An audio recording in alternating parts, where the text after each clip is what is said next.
The term nanotechnology is used to describe engineered matter that's generally less than 100 nanometers in size. In other words, 1,000th of the thickness of a sheet of newspaper.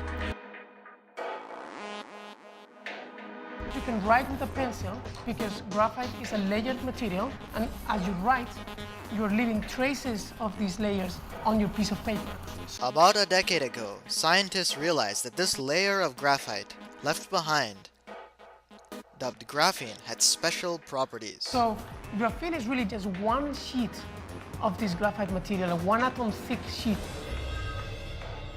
That makes graphene an ideal conductor.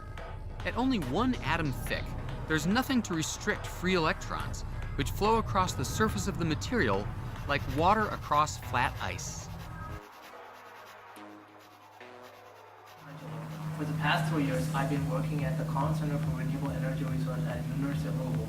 Been working extensively with graphene as a useful renewable energy resource.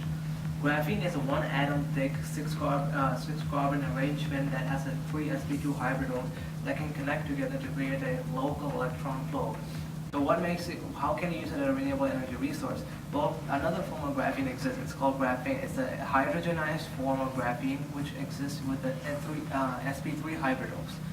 So you can convert between graphene and graphene, which is graphene is a high insulative property and graphene has high conductive property. So you can switch between them based on temperatures and pressures. So you can use graphene as a substrate to carry hydrogen fuel. So you can use the properties of graphene as a source for a future and renewable energy resource. If you reduce the surface area of a transistor too much and place it too close to its neighbor, electricity starts to leak, causing a short circuit. And scientists have also figured out how to make transistors out of graphene, giving it the ability to speak the language that electronics and computers understand. Researchers at Professors James Tour and Paul Cherakuri's lab at Rice University have been experimenting with graphene, creating new transistors and electronics in the process.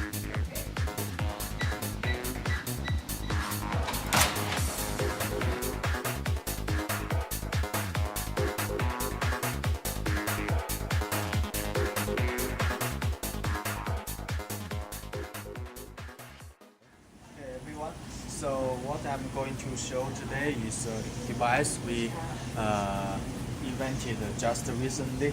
What we are doing is that we use this polyimide sheet. It's a plastic sheet that are very commonly used and very cheap. And we use a laser system to heat the surface of this and transform the surface of this polyimide sheet into graphene structures. And the way why we are make it in this way is because this can be used as micro supercapacitors. So simply to say, this device can store energy much efficiently than the common batteries or capacitors we are using right now. And because of these graphene structures, it can store these energies. And another advantage is that because we are using this polyimide sheet as the substrate, it's already flexible, so we can bend it over to whatever we like. So in that case, we can use this as energy supply for our portable and wearable devices.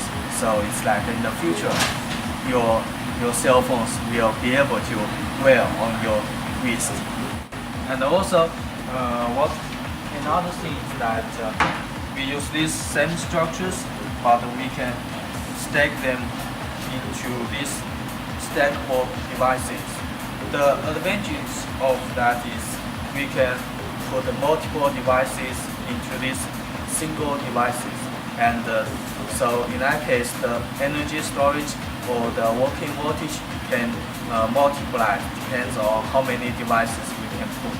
And also, even though they are stacked together, we can also bend it over. So that means it can also be used in the portable devices.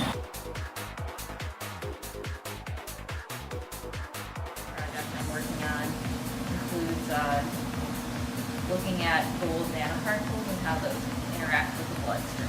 So those have two applications. So gold nanoparticles interact with light in very interesting ways. So one way is you can use light that will transmit through your skin, and then that'll keep the nanoparticles up to destroy the tumor. The other thing is you can use other wavelengths, other colors of light, to then use those gold nanoparticles that are only in the tumor tissue where they are at. Nanoparticles into food or its packaging can change its nutritional value, lifespan or appearance. Titanium dioxide is the most commonly used nanoparticle in food as a whitener in powdered sugar, coconut and yogurt, also in sunscreens.